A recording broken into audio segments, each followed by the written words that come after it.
Spectrum wants to hear your views. You can SMS at any time during the show. Type Spectrum, leave a space, type in your contribution and name, then send it to 7197. Your views, our interviews on Spectrum, Radio 1 FM 90. Hello, a very warm welcome. This is Spectrum on Radio 1. My name is Edmond, Kizito, your host. On Spectrum tonight, how can government agencies fighting graft work together to eliminate the vice following suggestions that rivalry could be affecting these efforts? There is a growing concern that the fight against corruption in Uganda is facing another hurdle, with reports suggesting that government agencies that are supposed to work as a team to eliminate the vice could be engaged in silent war trying to undo each other. This concern has come to light following a recent development that saw the Speaker of Parliament ask the Public Accounts Committee to halt its investigations into the theft of public funds at the office of the Prime Minister. Her directive, which was later rescinded, followed a request by the Directorate of Public Prosecutions, which argued that the committee was likely to prejudice the proceedings of the Anti-Corruption Court, where some people being summoned by the committee are expected as defendants or witnesses. The opium scandal was revealed by the Auditor General, who happens to be an officer of Parliament, when he wrote a report which was then assigned to the opposition-chaired Public Accounts Committee for further investigations. Before Parliament could conclude its investigations, the executive, through the police, moved in and started parallel investigations, leading to the arrest and prosecution of Jeffrey Kazinda. The committee feels that this was an act of sabotage, since it is a requirement under the law for other government agencies to wait for Parliament to conclude matters before making a follow-up. PAC is now making efforts to conclude its investigations, with the Prime Minister Amama Mbabazi and Karamoja Affairs Minister Janet Museveni due to face off with the committee. In the recent past, there were reports that the Inspectorate of Government, which has investigated and prosecution powers, was clashing with the police, and that the DPP in what some people have suggested could be a race to impress. So tonight, in Spectrum, we ask, how can government agencies working together towards eliminating corruption work together to achieve their objectives? Also, how soon will the PAC report get to Parliament eventually? Our guests tonight, Hon Paul Mwiru, Jinja Municipality Mp, also Vice Chairman of the Public Accounts Committee. You're most welcome, Hon Paul Mwiru. Thank you. Good evening, listener. We're also joined by Hon Bettie, Kamya, President of the Uganda Federal Alliance and a former legislator for Rubbermouth. You're most welcome, Hon Bettie. Thank you, Edmond, and good evening, listeners. As usual, it's always a pleasure for me to be here. Hon Mwiru, you are Vice Chairman of the Public Accounts Committee. How is Uganda, the country, faring in the fight against corruption in your view? Well, in my opinion, is that we have established institutions to fight corruption, but we have not actually accorded them an opportunity so to do. And even the fight against corruption, because there's no will so to do, there is always influence peddling in what should be the outcome. And even the power that be, which established these institutions, are also not willing to see these institutions acting free. They believe there must be some form of micromanagement to determine what they want to determine how these institutions must actually operate. Yet these institutions are operated by professionals. In my opinion, I think whereas there are institutions which have been established, they have not been left to do what they're supposed to do. And that's why more often than not, you see influence peddling in these institutions. And of course, even the people who operate, some of the people who operate these institutions, they don't know that they are in constitutional bodies, that they have a constitutional mandate to discharge their duties. They believe that actually they are organs of any RM of some sort, so much so that they must wait for instruction from the power that be. That is the biggest challenge, actually. I say, in my opinion, you may agree with it, may not agree with it, but that's how actually I look at it. All right. But yes, okay, we'll go deeper into that about institutional space not being provided. But even without that space, do you think there could be subterfuge between the institutions, different institutions fighting each other? No, actually, that is non-existent. You see, I can give an example. When you look at the Constitution of the Republic of Uganda, It clearly sets the mandate of each institution. I'll start with police. Under Article 212, it gives it the mandate to detect and prevent crime. I'll give an example on issue which you are alluded to. When we were in opium instance, they did not detect, they did not prevent. So when they did not, the Auditor General came in. Auditor General under Article 163 is mandated to do the investigation and produce a report to Parliament under Article 163.4, and Parliament must take action under Article 163.5 on that report. The Auditor General is an office of Parliament, and once a report of the Auditor General is laid on the table, the floor of Parliament, it becomes the property of Parliament. What must happen is that now Parliament must be left to do its work under the doctrine of separation of powers.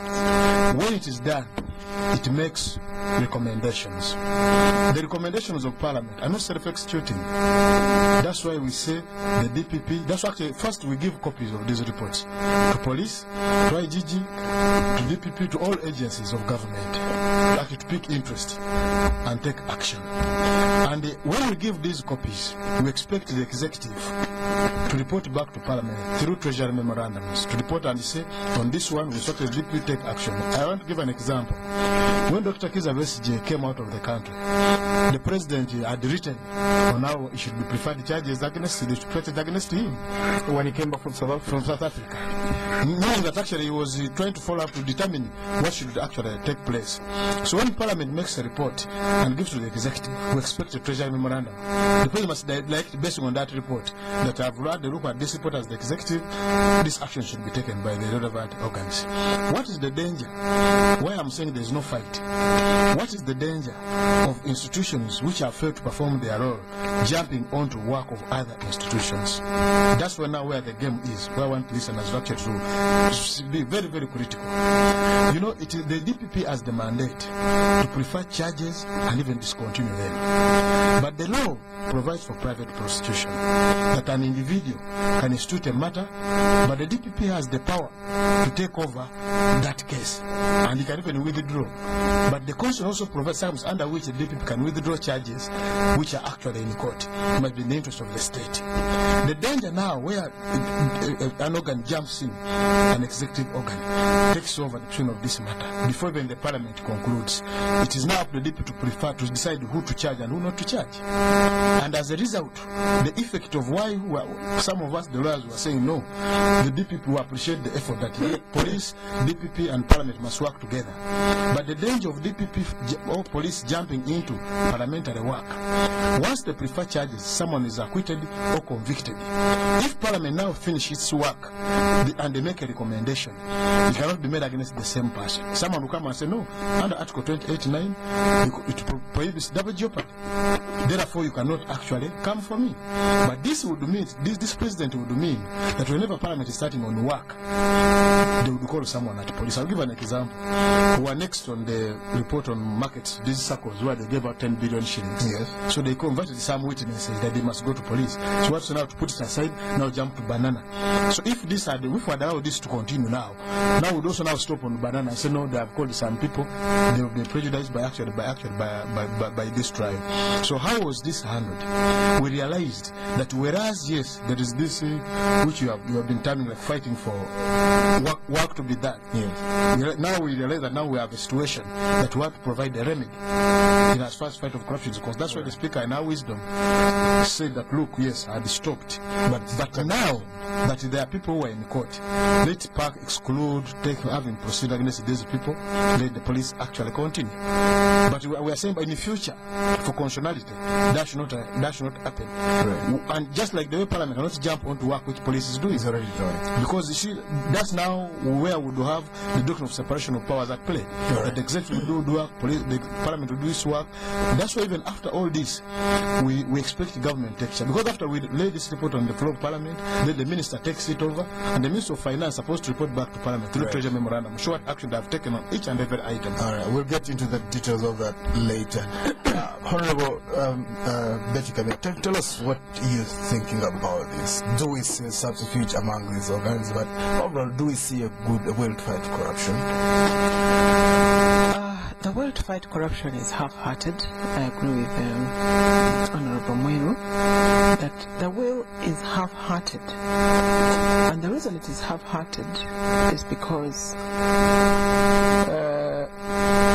I think the best way to say it is all have sinned and fallen short of the glory, as they say, of the glory of God. When all have sinned and fallen short of the glory of God, then no one has the authority, the moral authority to go to the core of the matter. And when you can't do that, when you can't get to the core of the matter, then you are clearly compromised. If you can't get to the root of the matter, because going there might reveal your own nakedness. Too dangerous, might reveal your own nakedness, then the fight against corruption or any other crusade can only be half-hearted. And I think that's the biggest problem in the fight against corruption. There are many, many things that cannot be explained. The expenditure of the executive or the president, the money donated to churches, the money donated to people to go to hospital. I mean, where does the budget come from? There's so many things that if you really wanted to get to the bottom of the matter, you might hurt yourself. Having said that, I think that what looks like duplication of work or overlap of work, which eventually culminates in duplication, and you know, duplication of everything means duplication of expenditure, duplication of resources, duplication. Once you are everybody's doing the same thing, then at the end of the day there is a cost to that, and we should not be blind to that. But I think that it's also like Honorable Mwiru said, it's an indicator, it's a pointer that there is a problem that needs to be addressed. It's not always that people have negative intentions, but the design of the machine or the project or an activity, sometimes there's a flaw in the design which you can only notice during implementation. Is that deliberate, or is it because of incompetence? I think that along the way, when you're testing, I mean, our constitution was promulgated in 1995, and along the way, surely there must be issues that would arise during implementation, and those issues should be addressed to have a better constitution. For me, what I've been thinking about these days especially is whether Parliament itself is also not doing everybody's work. I'm really concerned because I see people, students want their fees lowered. Students want boom, they take a petition to Parliament. Everybody wants this, they take a petition to Parliament. And Parliament also receives the petition and discusses the petition and also comes out with conclusion.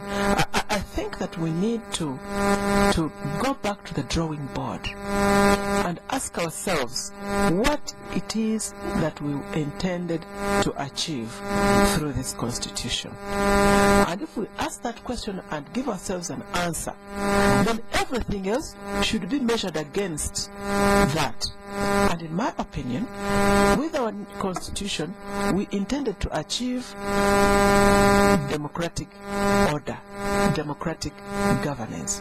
And the tenets of democratic governance are separation of powers. Yes. So whatever we must do, or whatever we do, for me, I'd like to take that as a measure. Does this lead to separation of powers? I mean, clearly, the key role of the legislature is to make laws. And in fact, it says so in Article 79. The function, in fact, the only function under functions of Parliament, the function of Parliament is to make laws. Where does the representation and oversight come from? Now, it does come somewhere, but I wanted to propose that oversight, in my opinion, maybe is not appropriate. Right. Maybe we'll talk about that another time, because you opened the Pandora's box there already, Senate and things like that, two-tier Parliament and so on. Well, listen, as this is Spectrum on Radio 1 tonight, how can government agencies fighting graft work together to eliminate the vice, following suggestions that rivalry could be affecting these efforts? Our guests tonight, Hon Paul Mwiru, Jinja Municipality Mp, also Vice Chairman of the Public Accounts Committee, Hon Bettie, Kamya, Uganda Federal Alliance President, and former Member of Parliament. We are joined on the line by Honorable Simon Lokodo, State Minister for Ethics and Integrity. Hello, Honorable Minister. Hello. Okay, well, he'll join us in a very short while. But Honorable, there's something which Honorable referred to. You asked, is it by intentional or it is incompetence? Yes. You see, in criminology and penology, there's what we call organized crime. Yes. You see, it is planned and very well executed. Oh, you think this is planned? Of course, this is organized crime. Really? Organized crime. And actually, that one answers what Honorable Bettie was trying to raise. That how come that you see everybody is rushing to Parliament? You know, like if you go in the setting of local governments, you see what takes place there. The public has been lost. They think that also they have to bring petitions in local government public accounts committee. Every issues, you know, everyone they think they can have, they can actually get solace from this, from actually Parliament, because the way this organized the crime, the way it operates, they have the people plan. And know in this sector, just to take an example, the way you're looking at opium, the people in Bank of Uganda, they put in finance, they put in opium, they put in everywhere. And of course, one would wonder how are all these systems built? Because you see, this is how people actually have now, because now it is more easier for one to earn a living through looting by theft than actually doing that than being productive. Okay, Honorable Mwiru, because that's a big debate, but Honorable Mwiru, talk to us about what exactly is happening in the investigations into the OPM, the Office of the Prime Minister. Park began to investigate, DPP takes it over, the Speaker says stop, then she says go on. Give us some overview of that. I think what I can say very briefly about that, but actually I want at this moment to applaud the Speaker. The Speaker had taken a decision to discontinue the proceedings of Public Accounts Committee. In her wisdom, she realized that there was an error. Many people here in Africa don't go against their word, and this is the problem we're actually having as a country. Someone makes a mistake, and he sees the mistake, he wants to actually to be stubborn, to think that when I make a mistake, I will have lost it. For her, she saw a mistake, she corrected it, and you know, human is to mistake. If she made a mistake, she corrected it. To me, that's very perfect with me. Right. The problem would have been if she had insisted. That's why, you know, like some of us, like a mother in support of Honorable Rebecca. Yes. The way she does her things. Yes. You see, we told her, look, you are our friend, we support you, we have debated as professionals. As lawyers, we say problem here, constitutional problem. Because if they were accountants and they saw wrong figures in the balance sheet, they will not just say, Bettie Kamya, she's an accountant, she's my friend, let me just let her pass a wrong balance sheet. We disagree. And then actually, she even took it in good faith. So those who told her, look, as lawyers, we can't take this. We're going to go public about it, and actually, of course, when she realized it, she corrected it. Of course, like our ruling, the way it was before, was erroneous, and we're saying, look, it is erroneous. It has an error both in fact and law. Then she said, yeah. I think I've seen the mistake. She corrected it. To me, that's very perfect with me. That's a matter of statesman.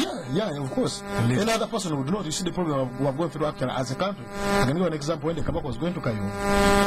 Because see, there were overtones that Kabaka go to Kayum, not to go. Now, of course, people wanted to sort out the ego. The Kabaka and the president, who is more speedier than the other. You saw that one. The president wants to show the Kabaka that, you know, is the Alpha and Omega. He can command everything in this country. We lost lives of people. 27 people, it seems. talk to us about the Public Accounts Committee. What happens give us an overview of what exactly it is, what it actually does. Some people might not know. And what happens after it's done its work. Take us through that very quickly. Yeah, actually, Public Accounts Committee is a committee mandated under Article 9 of the Constitution of the Republic of Uganda, like any other committee of Parliament. How do we function? When the Auditor General comes up with reports under Article 163 I talked about, the reports are laid in Parliament, the Speaker directs, and these reports go to appropriate committees. In these instances, we deal with financial audits of ministries, we deal with forensic audits at the Public Accounts Committee, and actually when we receive them, the Commission under Article 163.5 mandates us to dispose of these reports within 6 months. But what problem have we actually been facing? That as you are dealing with this financial audit, the forensic audit comes up, the Speaker directs that PAC must put aside whatever it's doing in the constitution of forensic and special investigation. As a result of those delays, there's an overload. Now, like we even have value for money audits, which have come. We have a financial audit of 2002. Because when Parliament ends, those reports stay behind. The other Parliament doesn't continue with them. They don't just stay behind. For instance, we have completed the 2009-2010, which would have been disposed of in the previous Parliament. The setting of our political calendar, like you know that it might be like in the last year, PAC may not be very active as supposed to actually to act. But we have discussed as a committee to come up with a remedial approach to this. We are 30 members actually of the committee, and we think we have to discuss this as all the 30 members. All right. That if we had a commitment from all the 30 members of Public Accounts Committee, all right, and had two subcommittees, we had the one PAC chaired by the chair, chaired by the rest 15 members. Okay. We should dispose of these reports within the constitutional period of 6 months. Okay. Short of that, it's not very possible that we can dispose of all these reports. Okay, let's hear from Honorable Simon Lokodo. You must welcome Honorable Simon Lokodo. You're a minister these days. You used to be a Catholic priest, so now you will be giving out Holy Communion. Now you're fighting corruption. How is that fight going? I'm fighting corruption now. It's not the expense of distributing Holy Communion. I don't get money. But what I want to share with you is the government's affirmative action in the fight against corruption. And you can see this from all the pronouncements and equivocal pronouncements that have been made by the highest person of this country, the president, by the institutions that have been put in place, and the current situation which is being handled expeditiously to bring to book all those who are being implicated in corruptive acts. Mention the office of the Prime Minister and public service. How is the fight going? Are you satisfied with how we are fighting corruption as a nation? You are Minister for Ethics and Integrity. We have been fighting against corruption, and we are fighting against corruption. Well, we've got more stamina. It's a joy to see that many stakeholders are coming up to denounce, condemn, and shun this graft. And I think there is a lot to hope that tomorrow, in the shortest future, this corruption will be out of our compounds. The most important thing is that people should come out of their apathy and let every citizen, every vendor shun this evil, and therefore leave no space for one to enjoy and entertain this practice in whichever field, because corruption right now is not just limited to government structures, it's not government, it's not limited to service delivery, it can go as far as the common person. You go to the market there in Nakao or where, they will sell you 5 tomatoes at a certain price. One of them is not that's corruption. So we should start here. Is that why we should start fighting corruption? Come again? Is that why we should start fighting corruption? Nakawa market, tomatoes. I mentioned that is the case for so many manifestations of corruption. And this Nakao is one of the type. And this can be elsewhere. What about these people who abscond duty? The salary earners who instead of going to work from 8 to 4, for example, go to work at 11 and go home at 3. Are those bigger thieves than the ones who steal billions? Honorable Lokodo, you are a Catholic priest. You listen, what is the fact is that whether small or big, it is a corruption, and all of it is condemned. This is Spectrum. We'll go for a break. We'll be back. with us. We're taking a break. We'll be back. Do stay with us on the line, so hear your points there. That's fine. There are those who sit around waiting for things to happen. But then there are those who make things happen. Take a closer look. While some people follow trends, there are those who set them. While many people dream of what could be, there are those who make their dreams a reality. While some people make a name for themselves, there are those who also leave a legacy. These people have a unique drive that enables them to make things happen. And they all choose a beer that has a unique ingredient, crystal malt, releasing the richer, full flavor that makes Nile Gold Uganda's true premium lager. Nile Gold, beyond the ordinary.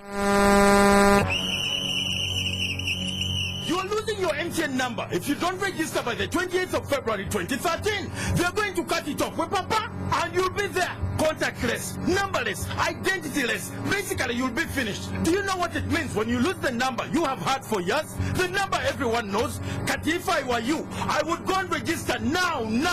The time is up. Go and register now. I said register before the 28th of February 2013. Register now. Make time now and register your MTN SIM cards before 28th of February 2013. Dial *197# to check your registration status. MTN.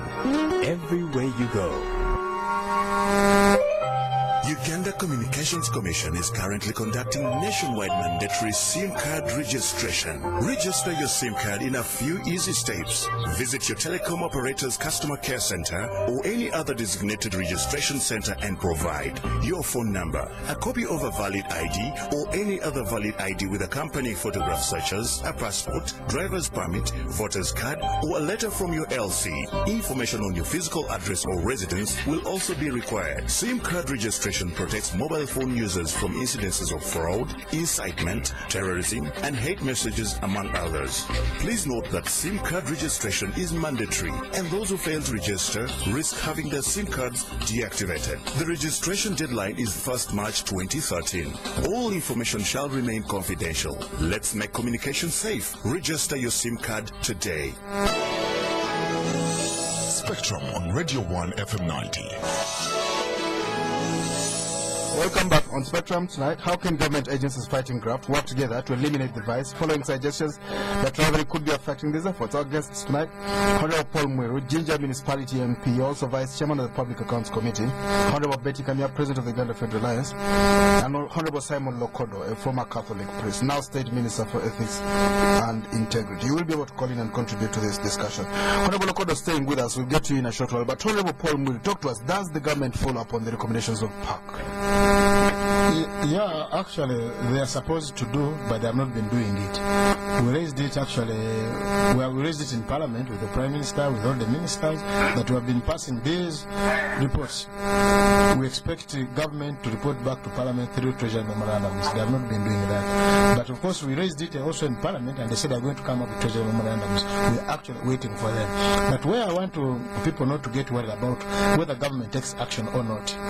Even if they don't, we have the reports, we have the evidence. At one particular point in time, another government, after the one of Honorable Mr. Lokodo leaves power, can take action on those reports. Actually, that even answers the question we people have been asking. That you see, why don't you let police just continue with the work? However much they've just jumped into your work. Our problem is that, you see, when you don't thoroughly investigate this matter and you do selective prosecution, leave out to the big, then you jump on the smaller people, then later say you put in another prosecution, and now we have lost interest in this matter. People go in that style. But because even once the report is out, I can even also institute private prosecution against these people. You have seen how people have... No, but I think the question is what I would like to... because you are discussing apparent duplication, if you like. You called it hijack, but I would like to tone it down. A bit of the two. Duplication of work. Apart from the Auditor General being an officer of Parliament and therefore tables his report to Parliament, what is the main objective of PAC? Yes. And where will it end? When PAC receives a report from the Auditor General, because he's an officer of Parliament, you discuss the report, then where is it supposed to end? To end, yeah. Actually, I think I think this would have been handled by Honorable Bettie when she was still in Parliament, because what are we dealing with? Now I'm a positivist. What am I looking at? That the framers of the 1995 Constitution did provide in their wisdom for Article 163. Maybe let's go to that. Let's not question. Then the same people provided for Article 164, which says the accounting officers shall be accountable to Parliament for funds appropriated by Parliament. That's that maybe we should amend the law as the yes, exactly. We should question the Constitution. This is what we are discussing now. Maybe not in this forum, but as I said from the beginning, and I've always said, doesn't our Constitution need evaluation? Okay, let's hear from Honorable Simon Lokodo. What do you say about this selective Constitution? Is there really a will to implement the recommendations of PAC, which is led by the opposition in Parliament?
Hon Paul Mwiru, Vice Chairman of PAC, said that there's a great deal of organized crime, that there's selective prosecution, some big-headed fish are left to go, and the small ones, the disposable ones, end up in jail. I'm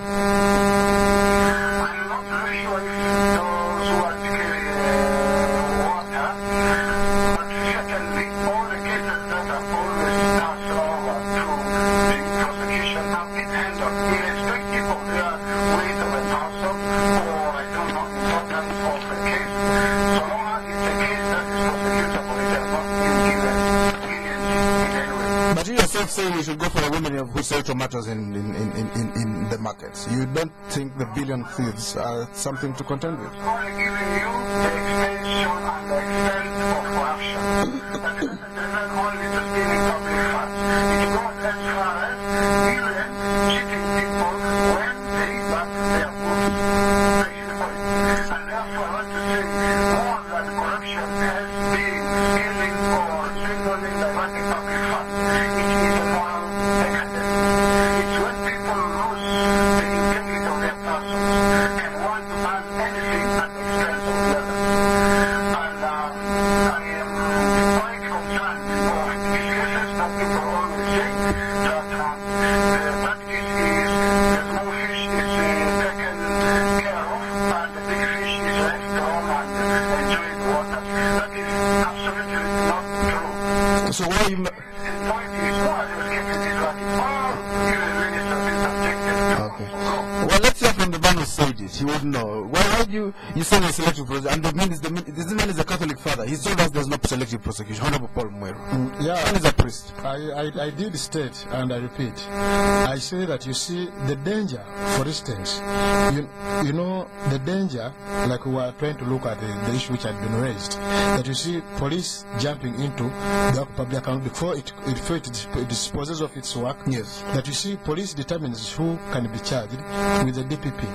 And what did I mean? I've been in this country for the years of like 30 years. What I've seen actually take place, I've seen the DPP sanction charges, frivolous charges against people. What kind of charges, right? You saw the one of rape against Dr. Kizito, who had even paid $2 billion to private lawyers to prosecute him. You mean Most of opposition have been in the court. And you say he was on frivolous charges. And what are we saying? saying that, you see, if you don't allow Parliament to complete its work, they can easily actually selectively prefer against smaller people.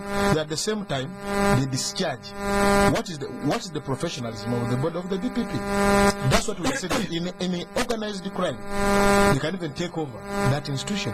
They use it through politics. That's why you realize that the minister will tell you that police are supposed to detect and prevent crime. They don't do that.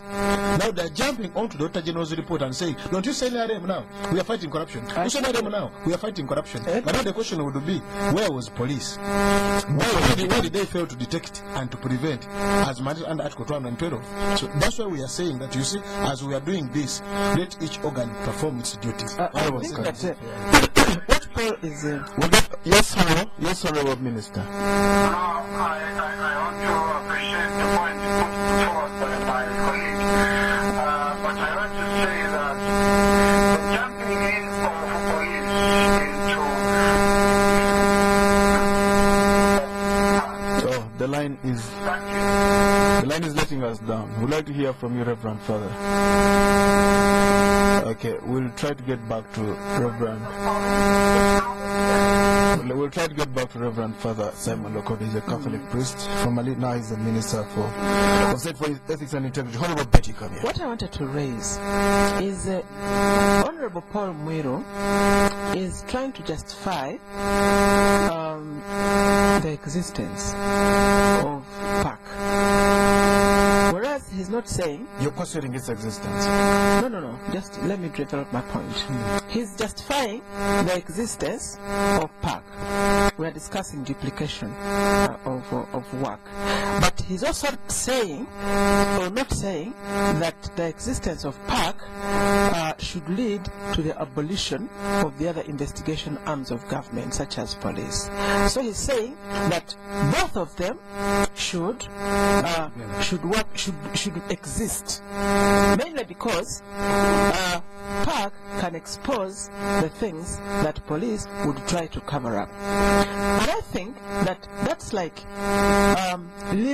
accepting to live in a bad environment instead of cleaning up the environment. I'll tell you what I mean. I would rather we discussed the independence of police to do its work. Talk to us about it. Instead of saying, since police cannot be impartial, we therefore need PAC. In case police is not impartial, because we know police will not be impartial, therefore we need PAC. I would rather we work on making police impartial. What do you mean police is partial? Well, that's Paul Mwiru. I also think so. I think we agree in that. What are your views? But my views are that we need to strengthen the police force so that it is completely professional and non-partisan. How do you strengthen police? I'll tell you what they have done in Kenya. It's not what they have done in Kenya. In Kenya, they have a new constitution. The president does not appoint the IGP. The IGP is appointed, recruited through a open competitive process. The job of the IGP in Kenya was advertised, and 60 people applied for it, and they went through a grueling public process. And the man who was recruited as police does not owe anybody. That's what we need to do to strengthen the departments of government, so that they do, even departments like the Electoral Commission, departments like police, departments like ministries like the judiciary, all of them should be delinked from the influence of the executive. And we need, instead of working within a flawed constitution, we should be discussing to amend our constitution so that we come up with one. Since we have seen all this, we come up with a constitution that will strengthen institutions rather than come up with the excuses to work within weak institutions institutions which are under the influence of the executive. So I would really like, Edmond, that we start the debate on the constitution. Is it a good constitution? Good enough? It may be good, but is it good enough for the Uganda we want? And the Uganda we want is a Uganda where the judiciary, where the executive, where the legislature are independent and can perform to the best of their ability. Powerful words there. Let's hear from the listeners right now. This is Spectrum on Radio 1. You can call in now. Our numbers 0414 348 111, 0312 260 390, 0312 261 390. Let's hear, meanwhile, before we get to hear from the listeners, let's hear from Honorable Simon Lokodo. We're still trying to get hold of him, but we can hear from the listeners in the meantime. Spectrum, hello? Yes, sir, your name? Yes, Mr. Mukama.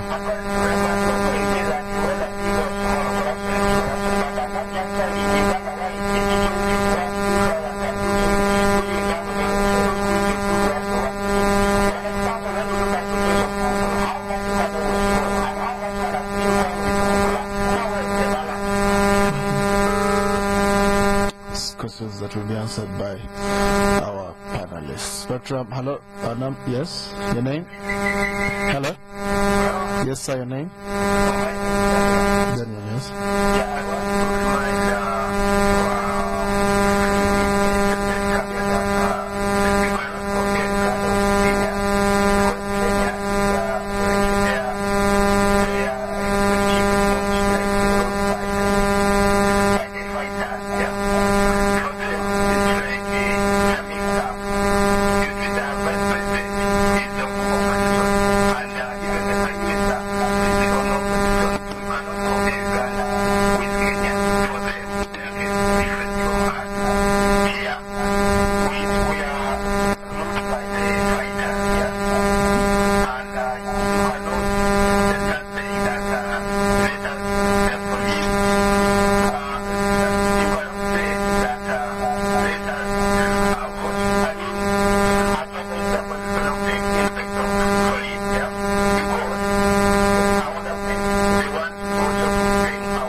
Spectrum, hello?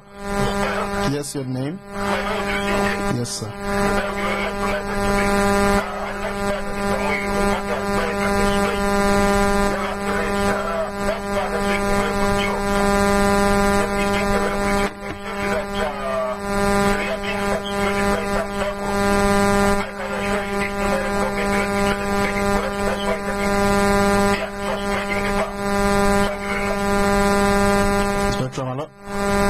Yes, your name?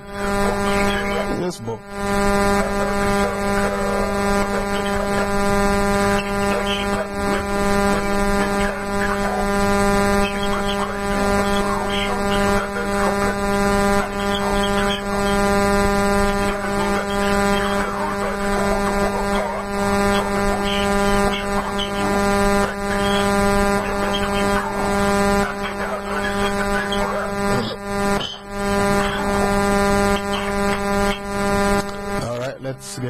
Let's get back to the studio. Honorable Paul Mwiru. Yes, I want to agree. First, I want to point out one thing which I've seen with my sister, Honorable Bettie Kamya. You see, I told you I'm a positivist. I look at the law the way it is first. I disagree that actually there is a constitutional problem.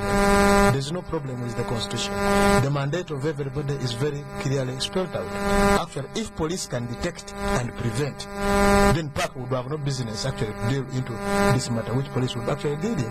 Maybe I would agree with that to an extent that maybe we need to redirect the effort of police in terms of training, not to spend most of their budget targeting opposition politicians, but to concentrate on the core of their mandate.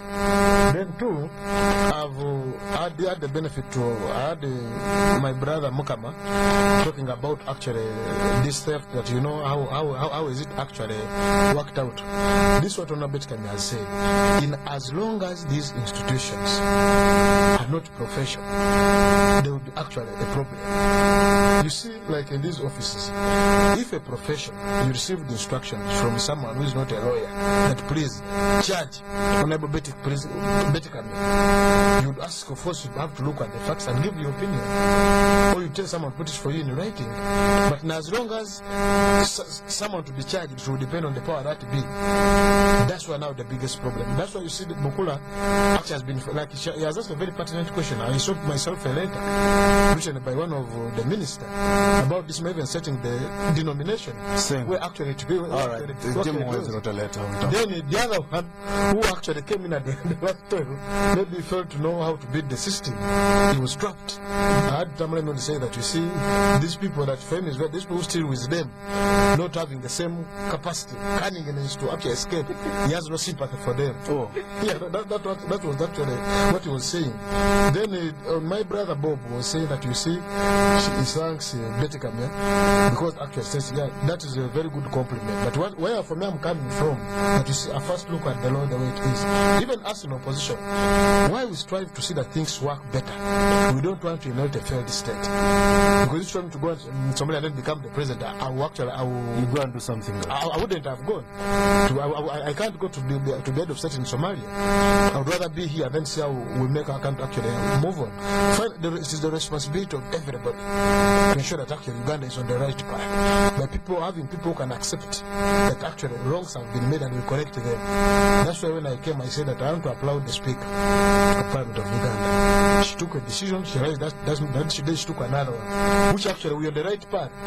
But here in Africa, people cannot allow to go against their own word. Honorable Bettie. First of all, I want to agree with you about corruption. I think we should not underrate the chicken thieves. The breadth of the word corruption. I think everybody should know that corruption is not about money alone. There are so many things that happen in this country. For instance, corruption, by the way, means really the broad meaning of corruption is abuse of responsibility for your personal gain. Anybody who is in office, any kind of office, and you abuse that office to gain advantage of any form, you are corrupt. So Parliament here, they allocate themselves hefty salaries, and they call them, I know what Paul is going to say, because they are legislators and they know what they are doing. You were there yourself. Yes, I was there. That's why I left. Because they are legislators, they say that we only earn 1.5 as a salary. So that is what is taxed. Then the other, you use different words. Okay? But at the end of the day, you get 25 million on your account. And you keep telling people, but my salary is only 1.5. Come on, give me a break. So you are talking about too much money. Yeah, let's not be cynical about this, Edmond, because I think I'm making a very big point. So really we need to broaden so that people understand. Like when we were children, they tell you that licking sugar is a sin, you know? Licking sugar. Because sugar, your mother, can go to hell. You can go to hell for licking sugar. So the child of 3 years old knows that licking sugar is a sin, as much as stealing billions. Why should we start? So we should start from there to understand that corruption is broad and it's not just about the 100 people or so who are in government. So we should start where the people are in decision-making positions, they should be audited. If you're a manager, choosing the that they are making. If you're a manager, you're choosing where to start from. Where would you start? At the chicken thief? Or? I think I would start with the education, so that everybody knows that corruption is big. It's not just whoever is the decision maker. As long as you make a decision that benefits you, wherever you are, that is corruption. But before I get to that, because I needed to respond to a few things here. Daniel says you cannot compare Uganda with Kenya, and I think somebody responded very well to that. That first of all, what Kenya went through. Yeah, what Kenya went through was a journey, a transformational constitutional journey, until 2010 August, when they held a referendum to amend the constitution. We had a constitutional review process in 2005. You know, if we knew what we know now, maybe we would have proposed to St. Peter's Constitutional Review Commission that some of these things be amended. Then we have a fight with the executive, and you know that we're having a fight, but you cannot just give up before you even have a fight. And finally, on professionalism, Paul is not about professionalism, but when professionalism, it can be influenced. Now the problem is not about the professionalism, but the influence. And Machiavelli, you know, Machiavelli said that the end justifies the means. So a very good professional can be put on pressure, whether it's for their life, or the life of their children, or the debts they're paying, or whatever, and they succumb and they abdicate their professionalism. So we need to create an environment that will strengthen all those institutions. The Minister for Karamoja, who also happens to be a journalist, Honorable Jinja, says should send the questions to her. Have you texted those questions to her already? Well, that's not how parliamentary committees operate. You won't text those questions? No, but two, Honorable Bettie Kamya raised something which I think I must rebut. When she was in Parliament, I didn't hear her protest the salary she was earning as a member of Parliament. But two, and most importantly, we have, you know, the President also advanced this populist argument over what salaries MPs earn, and he said for him earned only 3.5. What have some MPs have been arguing, like myself? Being a member of Parliament is service. Service society to me is a privilege, and I'm of the view that they should give us a salary, then government takes over all what have been paid to us as allowances, so that they provide they give us transport, they give us fuel, they give us everything, so that we just answer and then we work. Because we have been arguing in that direction, some of us, and government saying no, it is very expensive for government. And I'm planning to seek leave of Parliament to bring up a law which bars even the public from fundraising from members or from leaders. Good, as also actually in a way corruption. Public from doing what? Fundraising from leaders. That because you see, another issue, money. Yes, position for money. That's also has been a breeding ground for corruption. Because as all what MPs earn, or even other leaders at respective levels, they also give it to the public. They have been wanting to retain their constituencies. That's me, you are right. Honorable Bettie, what was your experience? No, I agree. I mean, Paul is saying, when I was in Parliament, I did not raise these issues. And he's right. But I raised them. First of all, I left Parliament on my own accord, Paul. No, I wasn't pushed. And I left Parliament to be able to get a wider platform to raise these matters. And I achieved that. So I now raise them. But having said that, I think, Paul, that would be a very good bill if you brought it, because yes, I know that members of Parliament are overloaded by people's expectations, but the important thing is that there's no accountability, there's no forum, there's no form of accountability.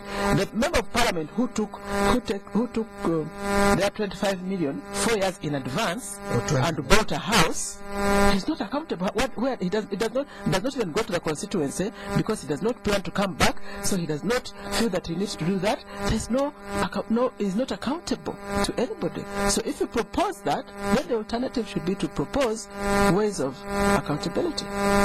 We have to go. Thank you very much indeed, dear guests. Honorable Paul Mwiru, Jinja Municipality Mp, also Vice Chairman of the Public Accounts Committee. Thank you for coming to Spectrum tonight. Thank you. Honorable Bettie Kamya, President of the Uganda Federal Alliance, also former Member of Parliament for Uganda. Thank you for coming to Spectrum tonight. Thank you. We were joined online by Honorable Simon Lokodo, State Minister for Ethics and Integrity. He was a Catholic priest before that. Thank you for coming. Thank you for tuning in. I've been your host, Edmond Kizito. Spectrum will be back tomorrow.